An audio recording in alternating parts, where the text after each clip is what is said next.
Hello chaps, welcome to John Robson Guitar Tuition once again. As always, I do hope you're well. Now then, today is another Guitars for Good Causes review, but we're doing things a little bit different today, or should I say we're looking at something a little bit different today. Here's a few more details. Right then folks, you join me on the Blackstar amplification website, where we're going to be taking a look at an amplifier that's had me curious for quite a while now, the Blackstar Fly 3. It's basically a 3-watt practice amp. I've heard nothing but good reviews of it, and I'm just curious to see if it lives up to the hype. That's let me get that out of the way. You can see that picture on the top left hand side, the size of the amp. Well, pretty much all of the pictures show the dimensions of it, and everybody says it produces a huge sound. So I'm curious to find out. I don't know about you. I've found a good deal for it, guess where, on Thoman's website, where for €71, which is £62.50, you get the amplifier and the power supply. The amp itself costs about 50 quid without the power supply, and it will run on batteries, but you know, who wants to be relying on batteries? Let's just have a look at the specifications for it. 3-watt output, 3-inch speaker, 2 channels, no reverb, no effects processor, no effects loop, but it does have a line input, so that you can plug your MP3 player or phone or whatever into it. It has a recording output, which is handy. We'll definitely be making use of that in the review. No MIDI interface, why would you want one? It says here connection for external speaker. No, I know that is wrong. There is the capability of slaving this up to an external speaker, and I think getting a little bit more power out of it. So that's obviously a mess up there. I've seen other reviews of this amplifier which show it being connected up to an external speaker. Headphone output, yes, which is handy. No foot switch connector, or foot switch for that matter. It weighs in at 1 kilogram. I don't know what the actual dimensions of it, but once again you can see it is a teeny weeny little thing. So we've got some sound samples here. Shall we have a listen to those?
I don't know about you, but I found that quite impressive. It'll be interesting to see if it lives up to it in the flesh. I don't know, because it doesn't say on the website, whether that is the emulated recording output sound or whether that's been mic'd up.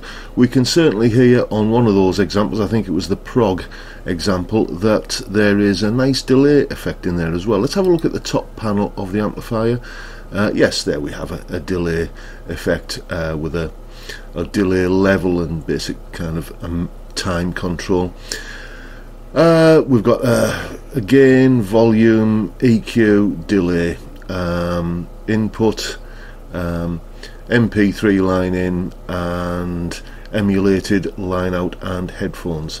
So yes, I think we'll have this. Let's add to cart, shall we? And there it is, and go to checkout.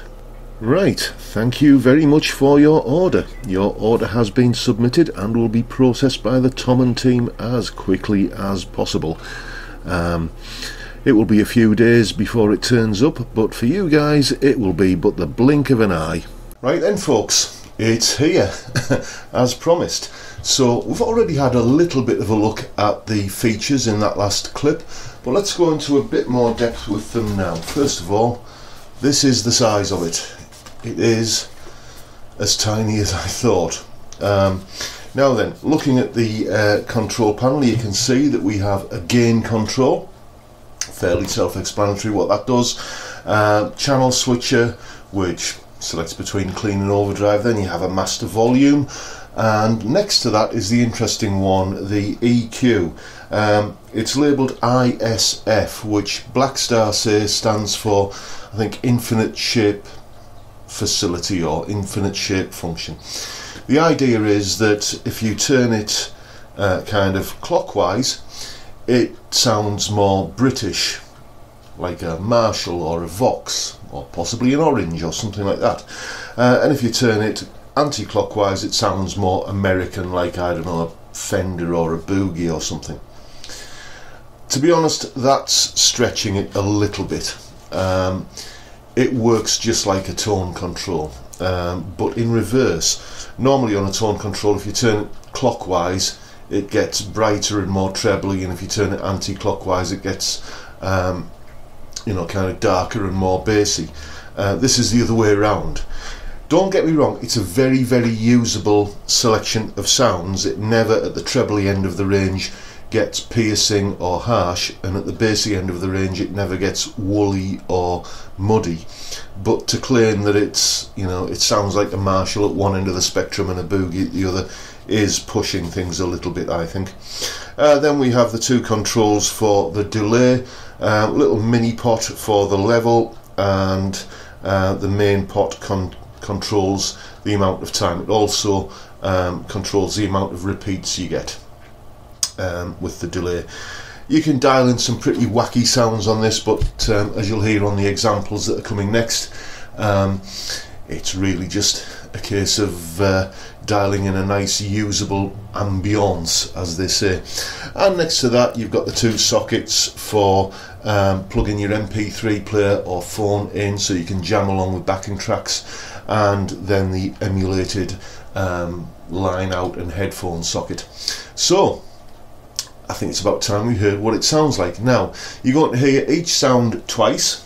First of all, mic'd up, and secondly, going through the emulated line out. The mic I'm using for this is one of these things. It's a tiny little USB condenser microphone called a Samson Go mic. I've been using one for years. I used to do a radio show for a local community radio station, and I used to pre-record elements of it at home that I could play during the live show that I did, and yeah, I used to pre-record them with this little microphone, and it was absolutely fine. You know, you've got to expect that a radio station is going to demand a certain level of quality audio, broadcast quality audio, I guess, and this microphone handled it, so you are getting a proper representation of what the amp sounds like.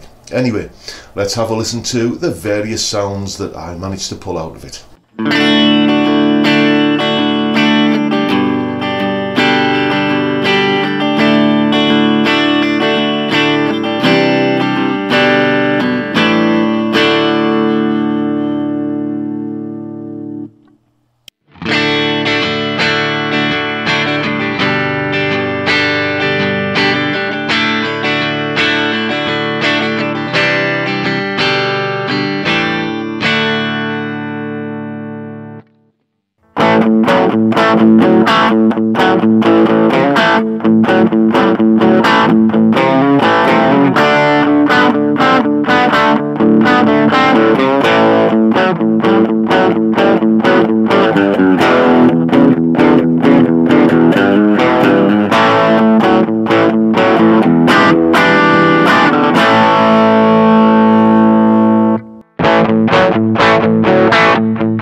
So there you have it, folks, the Blackstar Fly 3 mini amp. I can't tell you how pleased I am that I didn't let you into my preconceived notions of what this amp was going to be like before I tried it. Because if I had, right about now, I would have been eating a massive slice of humble pie. Frankly, I thought it was going to be kind of on a par with something like this, one of these little Marshall battery powered amps that has all of the tonal properties of a cornflakes packet.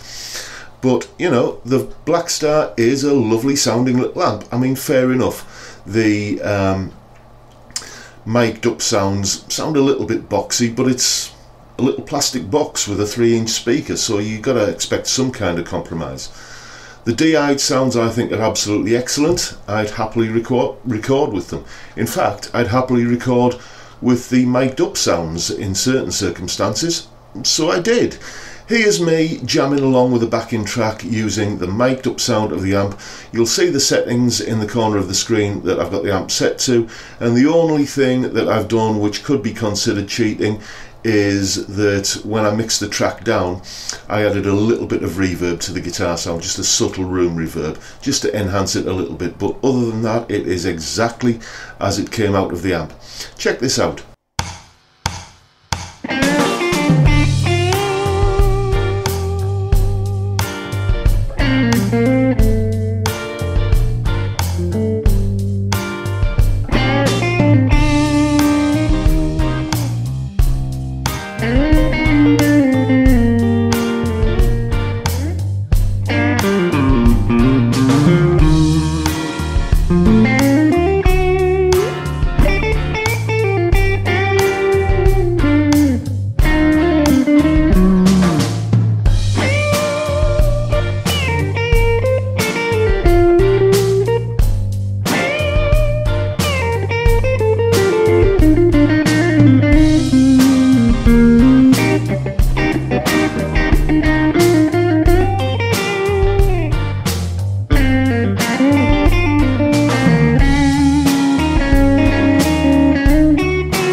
And I think you'll agree that is a perfectly usable and perfectly credible sound to record with. I'm really impressed by this amp, and I am tempted to get one for myself. If I have one criticism, it's that the thing runs on, I think, AA batteries as well as the power supply. Now, in this day and age, if you're going to make something that's battery powered, why not just put an integral chargeable battery in it, like on a phone or a laptop or something like that? It just feels a little bit, I don't know, 1996, having to go out and buy some Evereadys or Duracell for something these days. But that aside, I would happily have one of these little Blackstar mini amps. I think it is absolutely fantastic. It's completely confounded my expectations of it. It is available for you to own, like all of the Guitars for Good Causes kit that we're reviewing on this channel. I shall be putting it up on eBay. Where are we now? It's Thursday morning at the moment. I'll put it up for auction first thing tomorrow morning, 9:30 in the morning. If you want to own this amp, it will be up on eBay then, and I'll put a listing below the this video. What am I trying to say? Yes, it's, as I say, it's Thursday the 10th of May today, so it'll be 9:30 Friday the 11th of May. It will be going up on eBay, so keep your eyes peeled for that. And while we're talking about Guitars for Good Causes, I'll just give you an update on the finances there.